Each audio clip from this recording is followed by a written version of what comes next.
សូមអូសតម្រុយខ្លះៗឲ្យបងប្អូនបានយល់អំពីអារម្មណ៍របស់ខ្ញុំពីព្រោះយើងធ្វើការជាមួយគ្នាការយល់អំពីទឹកចិត្តរបស់គ្នាគឺជារឿងសំខាន់ណាស់ដើម្បីធ្វើឲ្យយើងកើតការទុកចិត្តដែលជាកម្លាំងសាមគ្គីធំក្នុងចលនាមួយក្នុងចលនានៃការកសាងប្រទេសដោយចាប់ដើមពីគណៈបកក៏បែបនេះដើម្បីកសាងប្រទេសទាំងមូលក៏បែបនេះទំនុកចិត្តរវាងគ្នានិងគ្នាគឺជារឿងចាំបាច់ណាស់ដើម្បីបង្កើតកម្លាំងសាមគ្គីដោយឥតមានការសង្ស័យលើគ្នាទាល់តែសោះធ្វើឲ្យកម្លាំងនៃការចូលរួមនោះគឺជាកម្លាំងដែលមុតមមជាតិសាសន៍ណាមួយដែលជាជាតិសាសន៍អាចកសាងប្រទេសរឹងមាំបានគឺសុទ្ធសឹងតែជាជាតិសាសន៍ដែលមានទំនុកចិត្តរវាងគ្នានិងគ្នាហើយនោះវាគឺជាគ្រោះថ្នាក់ធំណាស់ជាពិសេសគឺបុគ្គលដែលជឿទៅលើគេចំពោះបុគ្គលដែលធ្វើឲ្យគេជឿមិនជាគ្រោះថ្នាក់ទេជាទូទៅគឺបានប្រយោជន៍ប៉ុន្តែជាគ្រោះថ្នាក់ធំណាស់សម្រាប់បុគ្គលដែលជឿគេខ្វះការពិចារណាដើម្បីឲ្យកើតជាទំនុកចិត្តអញ្ចឹងដើម្បីទាញឲ្យបងប្អូនមានទំនុកចិត្តខ្លះនៅលើចលនារបស់យើងខ្ញុំចង់និយាយខ្លះៗដើម្បីឲ្យបងប្អូនកាន់តែយល់អំពីខ្ញុំមើលខ្លួនខ្ញុំដែលខ្ញុំចេះតែសិក្សាអានស្រាវជ្រាវអង្គុយគិតត្រេះរិះពិចារណាហើយនឹងពិសោធន៍ខ្លះខ្ញុំសម័យខ្លួនខ្ញុំទៅដូចជាមនុស្សម្នាក់ដែលមានអាយុប្រហែលជាដូចជា 4-5,000 ឆ្នាំអញ្ចឹងដែលមនុស្សធម្មតាគេមានអាយុតែ 70-80 ឆ្នាំតែប៉ុណ្ណឹងហើយយើងដូចជាមនុស្សម្នាក់ដែលមានអាយុ 2-3-4-5,000 ឆ្នាំអញ្ចឹងមនុស្សម្នាក់ដែលរស់នៅក្នុងរយៈពេល 4-5,000 ឆ្នាំបងប្អូនពិចារណាបន្តិចមើលតើអនុស្សាវរីយ៍ដែលបុគ្គលរស់នៅ 4-5,000 ឆ្នាំនឹងជាប់ក្នុងសន្តានចិត្តតើវាមានលក្ខណៈបែបណាខ្លះហើយនៅពេលដែលមនុស្សរួមចំនួនជាមួយគ្នាគេបានស្លាប់អស់ទៅហើយយើងចេះតែរស់នៅជាមួយនឹងមនុស្សចំនួនថ្មីនឹងបន្តមកទៀតមកសួរតើយើងលំបាកយ៉ាងណាក្នុងការចែករំលែកអារម្មណ៍របស់យើងចំពោះនឹងមនុស្សដែលកើតមកថ្មីឧបមាថាយើងរៀបការតាំងពី 3-4-5,000 ឆ្នាំមុនមកប្រពន្ធកូនរបស់យើងបានស្លាប់អស់ទៅបន្ទាប់មកទៀតចៅរបស់យើងរៀបការមានអនុស្សាវរីយ៍ជាមួយយើងរួចហើយក៏វាស្លាប់បាត់ទៀតទៅក្នុងទម្រង់បែបនេះចេះតែតទៅច្រើនចំនួនរហូតមកដល់ឥឡូវអារម្មណ៍របស់យើងដែលប្រត់ប្រាស់គ្រួសារតាំងពី 4-5,000 ឆ្នាំមកនឹងមនុស្សដែលកើតមកថ្មីមានអនុស្សាវរីយ៍ជាបន្តបន្ទាប់ជាមួយនឹងជីវិតរបស់យើងរួចហើយចេះតែងាប់បន្តគ្នាទៅក្មេងសកលក្រោយវាចេះតែកើតបន្តមកទៀតមកវាអត់យល់ពីអារម្មណ៍របស់យើងដែលជាមនុស្សចាស់រស់នៅ 4-5,000 ឆ្នាំទេវាចេះតែសប្បាយជាមួយនឹងអនុស្សាវរីយ៍ថ្មីរបស់វាអញ្ចឹងទៅពីព្រោះក្នុងអតីតកាលរបស់វាជីវិតរបស់វាអត់ទាន់មានផងអញ្ចឹងវាអត់មានអនុស្សាវរីយ៍អីក្នុងរឿង 4-5,000 ឆ្នាំមុននឹងទេចំណែកយើងវិញបងប្អូនដែលយើងជាមនុស្សរស់នៅក្នុងអាយុ 4-5,000 ឆ្នាំមកហើយបងប្អូននឹកដល់កូននឹកដល់ប្រពន្ធនឹកដល់ចៅនឹកដល់ញាតិសន្តានពីមួយចំនួនទៅមួយចំនួនមនុស្សរស់នៅ 4-5,000 ឆ្នាំបងប្អូនពិចារណាមើលតើប្រមាណចំនួនមនុស្សដែលតាក់ទងជាមួយនឹងជីវិតរបស់យើងងាប់ពីប្រពន្ធទៅកូនងាប់ពីកូនទៅចៅបន្ទាប់មកទៀតជាមួយនឹងមនុស្សចំនួនថ្មីនឹងអនុស្សាវរីយ៍នៅពេញដើមទ្រូងរបស់យើងដល់ពេលយើងងាកមកក្មេងៗចំនួនក្រោយដែលវាទឹមកើតមកអាយុ 4-20 ឆ្នាំវាសប្បាយរឿងរបស់វាដល់ពេលយើងយករឿងនៅក្នុងចិត្តរបស់យើងដែលយើងបែកបាក់ប្រត់ប្រាស់គ្រួសារមកនិយាយនឹងវាសួរថាតើវាចូលចិត្តស្ដាប់យើងអត់មានពេលខ្លះណាបងប្អូនមានអារម្មណ៍ឯកោដូចថាចង់ទៅរស់នៅក្នុងព្រៃតឯងជួនកាលមានពេលខ្លះបន់ឲ្យខ្លួនឯងដេកទៅកុំឲ្យងើបមកវិញតែហ្មងមានអារម្មណ៍ថាមិនដឹងរស់ធ្វើអីពីព្រោះរស់កាន់តែយូរនាំការឈឺចាប់កាន់តែយូរអញ្ចឹងបងប្អូនអារម្មណ៍របស់ខ្ញុំអញ្ចឹងដល់ពេលខ្ញុំមកដាស់ប្រជាប្រដ្ឋខ្មែរណាវាកំពុងតែលក់ឡាំថនវាកំពុងតែសបាយស្រីញីរបស់វាកំពុងតែសបាយជាមួយនឹងម៉ាក់ភឿនវីដេអូចូលមកសពបែបសពយ៉ាងគ្រឿងបំពល់សពបែបសពយ៉ាងដល់ពេលយើងដែលសិក្សាអំពីប្រវត្តិសាស្ត្ររបស់ប្រទេសជាតិតាំងពីអតីតកាលមកវាមិនត្រឹមតែដឹងទេបងប្អូនវាជ្រាបចូលដល់ក្នុងបេះដូងរបស់យើងហើយដល់ពេលយើងកលេចទៅឃើញខ្មែរចំនួនឥឡូវវាដូចជាមនុស្សមួយដែលបាត់ការចងចាំអញ្ចឹងបងប្អូនមានពេលខ្លះខ្ញុំមានអារម្មណ៍ថាខ្ញុំមានអារម្មណ៍ឯកោមែនតែនពិបាកយកអារម្មណ៍ ដែលមានក្នុងចិត្តរបស់យើងដែលយើងសិក្សាអំពីប្រវត្តិសាស្ត្រសិក្សាយូរវាជ្រាបចូលដល់ក្នុងខ្លួនរបស់យើងនៅប្រវត្តិសាស្ត្ររបស់ជាតិសាសន៍យើងរាប់ពាន់ឆ្នាំពីមុនមកបងប្អូនដល់ពេលយើងលើកយករឿងហ្នឹងមកនិយាយមួយក្មេងៗវាអត់ចង់ស្ដាប់យើងទៅអសោះអញ្ចឹងបានខ្ញុំចេះដាក់សំណួរមួយសួរថាកុំគិតពីរឿងមនុស្សបើគិតពីរឿងមនុស្សវាត្រឹមតែ80ឆ្នាំ70ឆ្នាំវាងាប់ហើយប៉ុន្តែបើយើងគិតក្នុងគោលប្រវត្តិសាស្ត្ររបស់ជនជាតិមួយគិតក្នុងលក្ខណៈជាជនជាតិមួយដើម្បីคล้ายជាជាតិសាសន៍មួយបងប្អូនណាវាមានអាយុរាប់ពាន់រាប់សែនឆ្នាំមកហើយតើមនុស្សគួរតែគិតអនុស្សាវរីយ៍ត្រឹមតែជីវិតរបស់ខ្លួន60 70ឆ្នាំហ្នឹងឬក៏ត្រូវគិតអនុស្សាវរីយ៍ក្នុងនាមជាពូជសាសន៍មួយដែលវាត្រូវដឹងផ្សារភ្ជាប់អនុស្សាវរីយ៍ប្រវត្តិសាស្ត្ររបស់ជាតិសាសន៍ខ្លួនតាំងពីកកើតទឹកដីរហូតដល់បច្ចុប្បន្នដើម្បីបណ្ដុះមិនត្រឹមតែអនុស្សាវរីយ៍នោះក្នុងការយល់ទេប៉ុន្តែក្នុងដួងចិត្តរបស់យើងនៅអនុស្សាវរីយ៍ពូជសាសន៍ហ្នឹងអញ្ចឹងបាននៅស្រុកគេបងប្អូនគេចេះតែឲ្យពូជសាសន៍របស់គេរៀនប្រវត្តិសាស្ត្រសំខាន់ដើម្បីឲ្យជាតិសាសន៍ហ្នឹងមានអនុស្សាវរីយ៍ជាមួយនឹងពូជសាសន៍របស់ខ្លួនពីព្រោះតាមការពិចារណារបស់គេទៅគេយល់ថាជាជាតិសាសន៍មួយមិនត្រូវមានអនុស្សាវរីយ៍ឬត្រឹមតែដឹងរឿងក្នុងជីវិតរបស់ខ្លួនប៉ុណ្ណឹងទេ80ឆ្នាំ60ឆ្នាំគឺថាត្រូវតែដឹងរឿងរបស់ខ្លួនត្រឹមតែ60ឆ្នាំ70ឆ្នាំប៉ុណ្ណឹងទេវាមិនគ្រប់គ្រាន់ជាលក្ខណៈពូជសាសន៍មួយទេវាត្រូវដឹងប្រវត្តិសាស្ត្ររបស់ពូជខ្លួនពីណាពីណីមកពូជសាសន៍របស់ខ្លួនធ្លាប់មានលក្ខណៈបែបម៉េចតើអ្នកណាខ្លះធ្លាប់ធ្វើបាបពូជសាសន៍របស់យើងជីដូនជីតារបស់យើងម៉ែឪរបស់យើងអ្នកណាខ្លះគេធ្លាប់ល្អជាមួយនឹងយើងបងប្អូនពិចារណាមើលជាមនុស្សម្នាក់តើយើងគួរតែដឹងត្រឹមតែរឿងក្នុងជីវិតរបស់យើងពី70ឆ្នាំទៅ80ឆ្នាំប៉ុណ្ណឹងឬក៏យើងគួរតែដឹងរឿងរ៉ាវជាតិសាសន៍របស់យើងតាំងតែពីដើមរហូតដល់ចប់យកមកបញ្ចូលមិនត្រឹមតែក្នុងខួរក្បាលទេប៉ុន្តែក្នុងដួងចិត្តរបស់យើងនៅអនុស្សាវរីយ៍ពូជសាសន៍ហ្នឹងបងប្អូនពិចារណាមើលតើគួរតែដឹងត្រឹមតែ70ឆ្នាំមកជីវិតរបស់យើងឬគួរដឹងរឿងមកត្រួសប្រវត្តិសាស្ត្ររបស់ជាតិយើងមកបញ្ចូលក្នុងដួងចិត្តរបស់យើងដើម្បីឲ្យคล้ายទៅជាពូជសាសន៍មួយច្បាស់លាស់ខ្ញុំដល់ពេលខ្ញុំសិក្សាពីប្រវត្តិរបស់ខ្មែរយើងបងប្អូនខ្ញុំមានការសង្វេគខ្លាំងណាស់ក្នុងចិត្តរបស់ខ្ញុំទៅស្រុកសៀមបងប្អូនខ្ញុំឃើញខ្មែរសរិនដល់ពេលខ្ញុំសិក្សាពីប្រវត្តិសាស្ត្រខ្ញុំនឹកក្នុងចិត្តថាពួកគេដែលជាក្មេងៗចំនួនក្រោយនៃខ្មែរសរិនហ្នឹងបងប្អូនអត់មានអនុស្សាវរីយ៍ជាមួយនឹងដូនតារបស់គេទេខ្ញុំចេះតែនឹកក្នុងចិត្តថាអោកូនសម្លាញ់ហើយពួកយើងទាំងអស់គ្នានេះគឺជាពូជសាសន៍តែមួយទេរួចហើយការគេគៀយើងយកមកហ្នឹងណាសិតតែនាំគ្នាយំស្រែកបែកបងបែកប្អូនគ្មានជាដូនជាតានៃកូនចៅចំនួនហ្នឹងណាមួយចង់បែកបងបែកប្អូនទេសិតតែគេគៀយកទៅណាបងប្អូនគេគៀយកទៅណាយើងយំយើងស្រែកបែកបងបែកប្អូនព្រោះប្រទេសតែមួយបងប្អូនចាណាមើលប៉ុន្តែប្រទេសរបស់គេណាគេគិតថាមនុស្សឆ្លងកាត់ពីមួយចំនួនទៅមួយចំនួនគេបញ្ចូលវាឈប់ឲ្យវាគិតគូរពីប្រវត្តិសាស្ត្ររបស់វារួចហើយបញ្ចូលមនោគមវិជ្ជាថ្មីទៅឲ្យវាឆ្លងកាត់ពីមួយចំនួនទៅមួយចំនួនយូរទៅគង់តែវាផ្លិចទេទីបំផុតផ្លិចមែនបងប្អូនផ្លិចមែនអាត្រង់ហ្នឹងណាខ្ញុំនិយាយថាមនុស្សខ្មែរនេះគឺជាមនុស្សដែលរងឥទ្ធិពលគេចង់ឲ្យខ្មែរទៅជាម៉េចទៅជាអញ្ចឹងហ្មងខ្មែរខាងលើនោះសៀមយកទៅធ្វើឲ្យទៅជាសៀមអស់ទៅរំលឹកពីប្រវត្តិសាស្ត្រឲ្យកូនចៅខ្មែរសរិនជំនាន់នឹងស្ដាប់វាអត់រវល់អីទាំងអស់បងប្អូន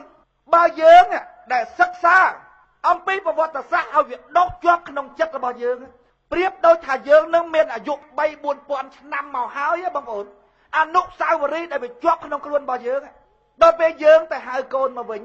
ថាកូនហើយកូនពូជសាសន៍របស់យើងទេដែលគេយកមកនេះណាគេទៅបំបែកគេទៅឈ្លានពានយើងពូជសាសន៍របស់យើងបែកគ្នាហូរឈាមហូរទឹកផ្ដេកយំស្រែកដោយសារយើងបែកគ្នាតើកូននឹកឃើញដល់អនុស្សាវរីយ៍ជំនាន់នោះអត់តើកូនមានការឈឺចាប់អត់តើកូនចង់រួបរวมជាតិសាសន៍របស់កូនវិញអត់និយាយប្រាប់វាទៅបងប្អូនអើយ ដូចផ្លុំខ្លុយឲ្យគោស្ដាប់ដល់ពេលយើងអនុស្សាវរីយ៍ហ្នឹងវាមានក្នុងចិត្តរបស់យើងប្រៀបដូចថាមនុស្សដែលមានអាយុ3-4,000 ឆ្នាំហើយមករស់នៅក្នុងសម័យឥឡូវហ្នឹងរស់អត់កើតបងប្អូនអនុស្សាវរីយ៍ប្រពន្ធយើងកូនយើងគ្រួសារយើងរាប់ពាន់ឆ្នាំមុនវាមានក្នុងចិត្តរបស់យើងដែលក្មេងៗជំនាន់ក្រោយវាអត់ខ្វល់ផងវាគិតតែស្រីញីជំនាន់វាឥឡូវអញ្ចឹងបានខ្ញុំចេះដាក់សំណួរថាក្នុងនាមជាជាតិសាសន៍មួយតើអ្នកគួរដឹងត្រឹមតែរឿងក្នុងជីវិតរបស់អ្នកពីអាយុ1ឆ្នាំរហូតដល់70-80 ឆ្នាំឬក៏អ្នកគួរតែដឹងរឿងជាតិសាសន៍របស់ខ្លួនទាំងស្រុងរួចហើយឲ្យមានអនុស្សាវរីយ៍នឹងក្នុងដួងចិត្តរបស់អ្នកជាពូជសាសន៍មួយយើងយកមនសិការជាមនុស្សទៅគិតត្រេះរិះពិចារណាមើលតើជាមនុស្សគួរតែដឹងរឿងត្រឹមតែ60-70 ឆ្នាំហ្នឹង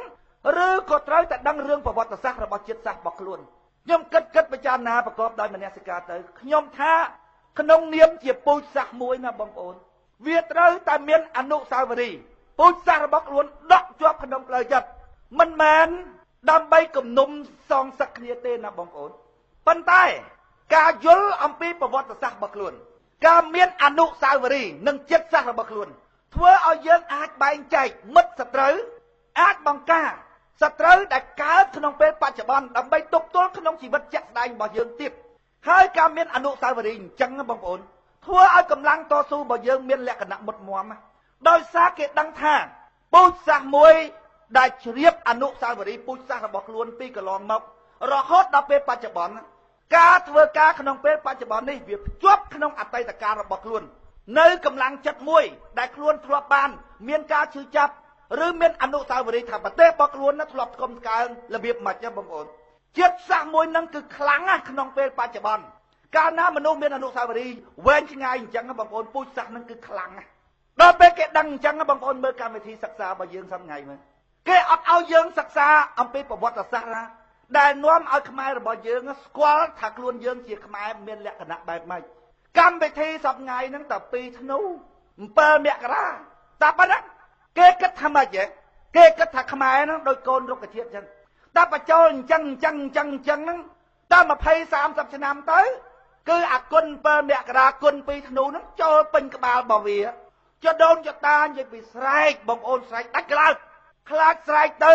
កូនចៅវាមិនចាំជួនកាលច្រៀងទុកជួនកាលតសេដាក់ក្នុងសភៅទុកថាកូនសត្រូវសួរពូជរបស់កូនណាកូនណាកុំភ្លេចឲ្យសោះគេមិនដែលល្អជាមួយនឹងកូនទេណាកូនណានិយាយពីស្រែកដាច់សរសៃកូនដែលវាធ្វើបាបយើងកាលពីជំនាន់នោះស្រែកផ្ដាំទុកឲ្យកូនបងប្អូនសពថ្ងៃចាក់ឲ្យកូនខ្មែរស្ដាប់បងប្អូនបើវាយកចិត្តទុកដាក់ស្ដាប់ដូចផ្លុំខ្លុយឲ្យគោស្ដាប់បើចដូនចតានោះនៅរស់បងប្អូនតើគាត់ឈឺចាប់បណ្ណាជាមួយនឹងកូនខ្មែរសម័យឥឡូវសត្រូវសួរពូជខ្ញុំស្មាតទោសបងប្អូននិយាយអញ្ចឹងគេថាប្រកាន់ពូជសាសន៍តែដល់ពេលខ្ញុំសិក្សាពីប្រវត្តិសាស្ត្ររបស់ខ្លួនខ្លាំងពេកដែលខ្ញុំយល់ពីអំពើអាក្រក់របស់ជាតិសាសន៍គេមកលើពូជសាសន៍របស់ខ្ញុំដួនណាគ្រាន់តែលើក្បាលខ្ញុំលើអត់កើតបងប្អូនលើអត់កើតលើកដាក់លើក្បាលលើខ្ញុំលើមិនកើតដល់ពេលខ្ញុំឃើញខ្មែរពាក់ប្រព្រឹត្តខ្ញុំសួរគាត់ទៅគាត់ថាអានឹងស្រួលទី1ថោកទី2ការពារទឹកភ្លៀងបានខ្ញុំបងប្អូនដូចមនុស្សម្នាក់ដែលរស់នៅរយៈពេលរាប់ពាន់ឆ្នាំមកអញ្ចឹងដល់អនុស្សាវរីយ៍នឹងវាជាប់ក្នុងផ្លូវចិត្តខ្ញុំមើលទៅខ្មែរឃើញពាក់ដួនអញ្ចឹងបងប្អូនខ្ញុំចេះតែនឹកក្នុងចិត្តខ្ញុំថាមីងពូថាដួនវាថោកមីងពូមិនទាន់ដឹងទេហ្នឹងមីងពូយកលុយទៅទិញនៅតែគេជួលឲ្យមីងពូពាក់ទៀតនោះអាធំតែថោកមីងពូយកលុយទៅទិញណាគ្រាន់ទេឲ្យតែមីងពូពាក់គេជួលមីងពូឲ្យពាក់ទៀតនោះគាត់ពាក់យ៉ាងរំភើយបងប្អូនពិចារណាមើលដល់ពេលបបាក់និយាយជាមួយកូនខ្មែរច្រើនពេកចង់ទៅរស់នៅក្នុងព្រៃតែឯងបងប្អូនវាបបាក់ដាស់កូនខ្មែរពេកបងប្អូនទៅមើលកម្មវិធីសិក្សាប្រវត្តិសាស្ត្រខ្មែរក្នុងសភៅទៅបងប្អូនគឺថាគេលុបបំបត្តិចោលទាំងអស់និយាយធំជាងគេបំផុតតែគុណ7មករានឹងហ្មងដោយសង្ឃឹមថាឆ្លងកាត់20-30 ឆ្នាំទៅមុខកូនខ្មែរវាលែងមានចិត្តស្អប់ពូជសាសន៍ខាងនោះហើយបងប្អូនស្មានថារឿងហ្នឹងជារឿងចៃដន្យដែលអត់មានកម្រងដើម្បីធ្វើអញ្ចឹងកន្លែងហ្នឹងដែលនួនជាគាត់និយាយថាអ្នកណាដែលគិតថាខ្មែរសពថ្ងៃនេះ រួចផុតពីអកញ្ញំខាងកើតហើយណាមានការយល់ច្រឡំធំណាស់ពួកខាងកើតនេះមិនដែលបាញ់ឈប់មហិច្ឆតារបស់វាចំពោះជនជាតិខ្មែរទេកូនអើយប៉ុន្តែបងប្អូនខ្មែរហើយគឺថាដូនតាស្រែកដង្ហើយយ៉ាងណាក៏ដោយកូនខ្មែរសប្ងៃនេះបងប្អូនដូចខោអាវទៅជុះចុងគីបសឹងថាធ្វើកណាត់ជួតអានៀបអត់កើតហើយគេមកយកគេអត់យកទៀតបើចង់ឲ្យគេយកចេញពីផ្ទះតើជួលអញដឹកយកទៅកវត្តចោលចុងគីបក៏ឲ្យចុងគីបខ្ញុំមកល្ងាចមិញខ្ញុំមកដេកកពតមកតាមផ្លូវខ្ញុំឃើញក្មួយចេញពីរោងចក្រមកនិយាយពីជិះឡានបជាគ្នាឈរដូចគេញាត់នំប៉័ងនៅក្នុងកាឆេនំប៉័ងអញ្ចឹងខ្ញុំមើលសពខ្ញុំកវីក្បាលខ្ញុំថាប្រអិនក៏ជួយវាមិនបានដែរមិនដឹងជួយវាល្មិចបងប្អូនបើវាអត់ដែលស្ដាប់អត់ដែលខ្វល់អីទាំងអស់សម្លឹងមើលទៅមុខវាសម្លឹងមើលទៅរូបរាងកាយរបស់វាការតុបតែងខ្លួនរបស់វាភាកច្រើនសឹងថា 90% អាណាក៏មានកាសក្នុងតិចដែរទៅទាញកាសវាមកស្ដាប់មើលបំចម្រៀងបាត់អាថ្មីរបស់វាអត់ដែលរវល់អីទាំងអស់ខ្ញុំរឺទៅដើមទ្រូងខ្ញុំថាក្មួយហើយជិះឡានរបៀបហ្នឹងព្រឹកឡើងភ្លឺមិនទាន់ទេច្រាស់ច្រំបាយប្រញាប់ទៅធ្វើកិច្ចគេធ្វើការមិនបានចេញម៉ោង 5 ទេម៉ោង 6 ម៉ោង 7 យប់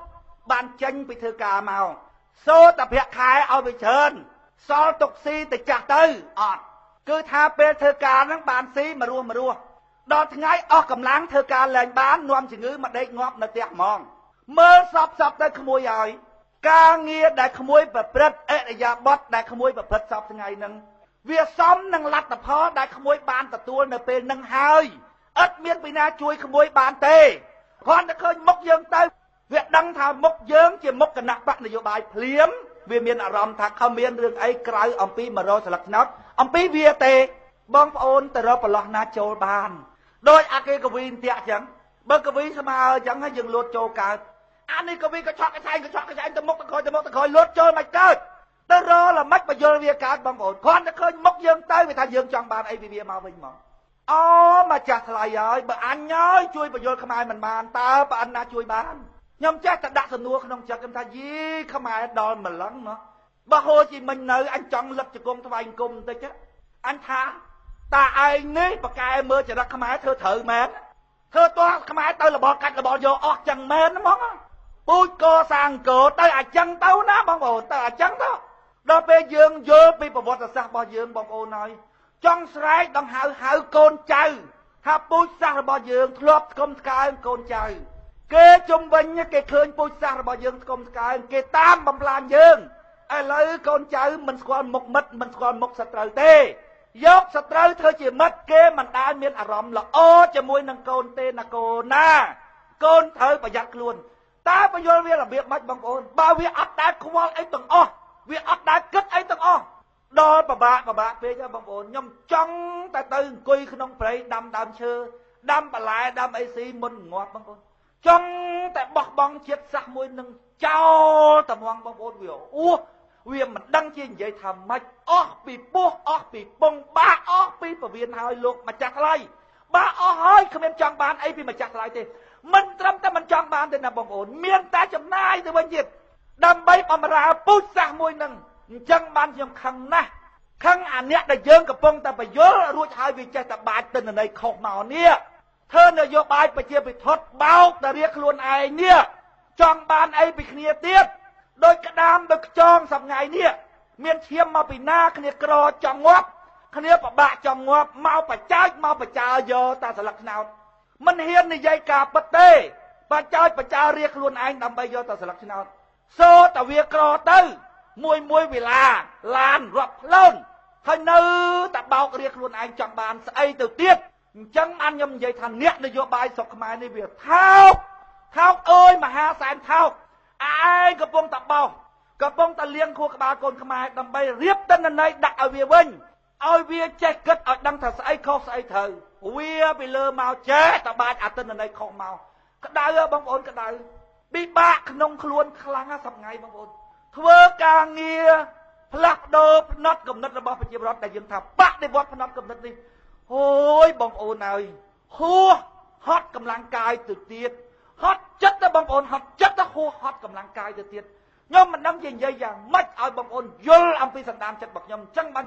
នៅក្នុងពេលនេះខ្ញុំចង់និយាយប្រាប់បងប្អូនដើម្បីឲ្យបងប្អូនបានយល់ខ្លះអំពីសន្តានចិត្តរបស់ខ្ញុំថាតើខ្ញុំមានអារម្មណ៍ម៉េចដែលខ្ញុំចេះតែមកបញ្យល់ជាប្រវត្តិថាខ្ញុំមានអារម្មណ៍ថាដូចខ្ញុំនឹងមានអាយុប្រហែល 1000 2000 ឆ្នាំអញ្ចឹង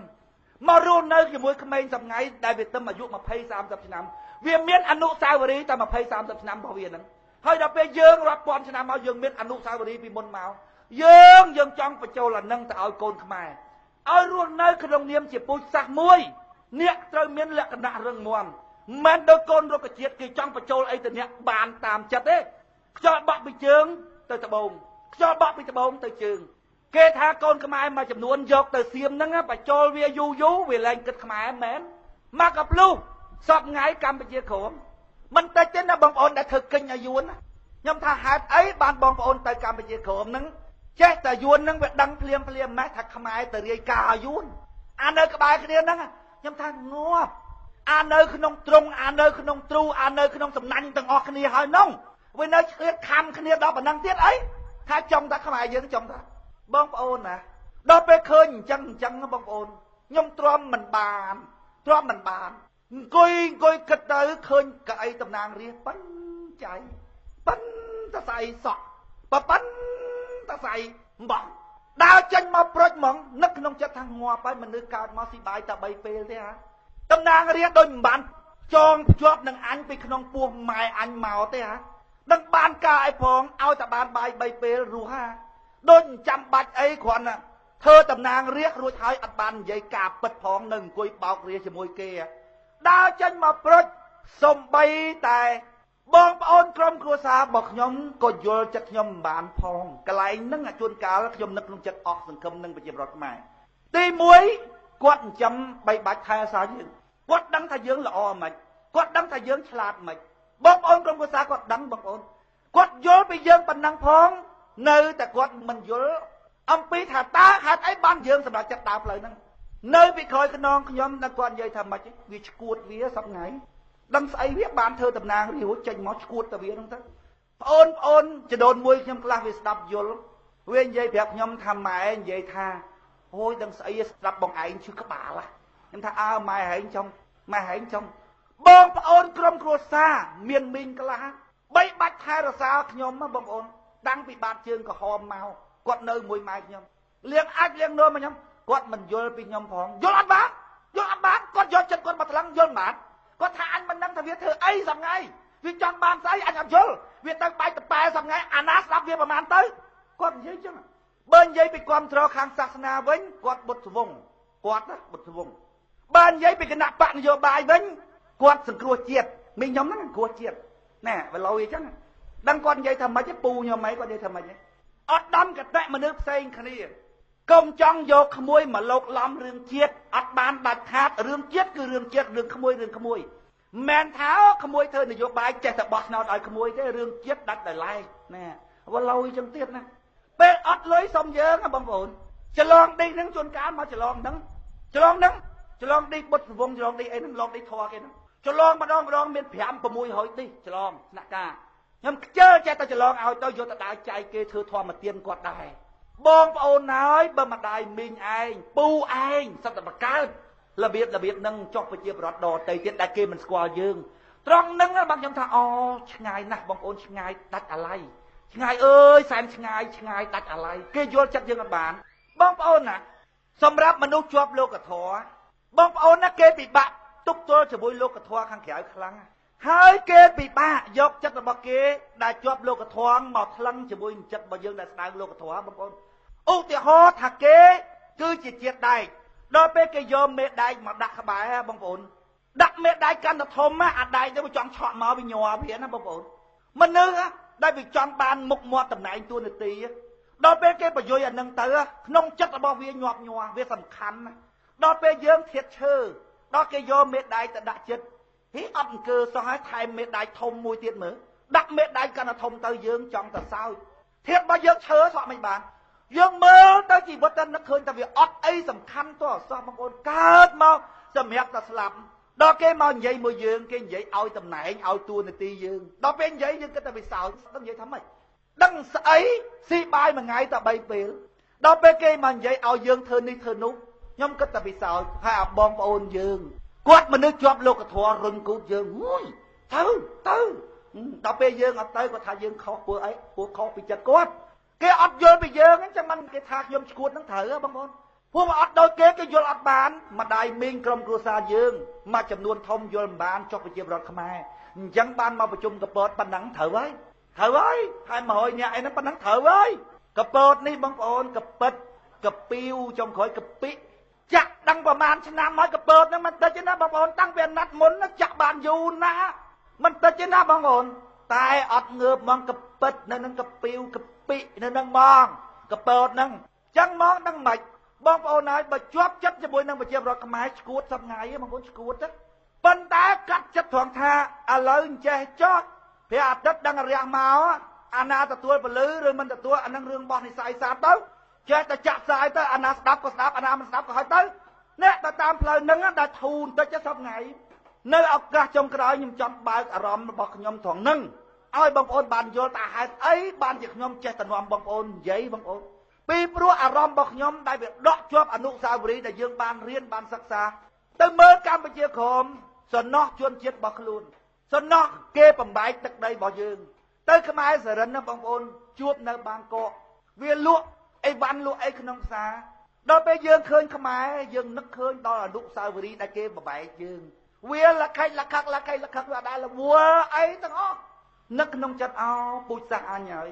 ដល់ពេលយើងមានអនុស្សាវរីយ៍ជ្រៅអញ្ចឹងបងប្អូនហើយគេអត់មានអនុស្សាវរីយ៍ជ្រៅអញ្ចឹងដល់ពេលយើងយកអារឿងហ្នឹងមកនិយាយជាមួយគេឃើញតែមុខយើងគេដើរចាញ់បងប្អូនគេធុញយើងដូចក្មេងៗវានិយាយថាធុញមនុស្សចាស់និយាយតែថយក្រោយដឹងស្អីគាត់លឹកតែរឿងគាត់ក្នុងត្មងហើយចុះបើអនុស្សាវរីយ៍មានតែប៉ុណ្ណឹងបងប្អូនពិចារណាមើលអញ្ចឹងខ្ញុំសប្ងៃចូលដល់ក្បួនហ្នឹងខ្ញុំសូមបញ្ចប់ចំណាប់អារម្មណ៍គ្រាចុងក្រោយរបស់ខ្ញុំតែប៉ុណ្ណេះសូមអរគុណ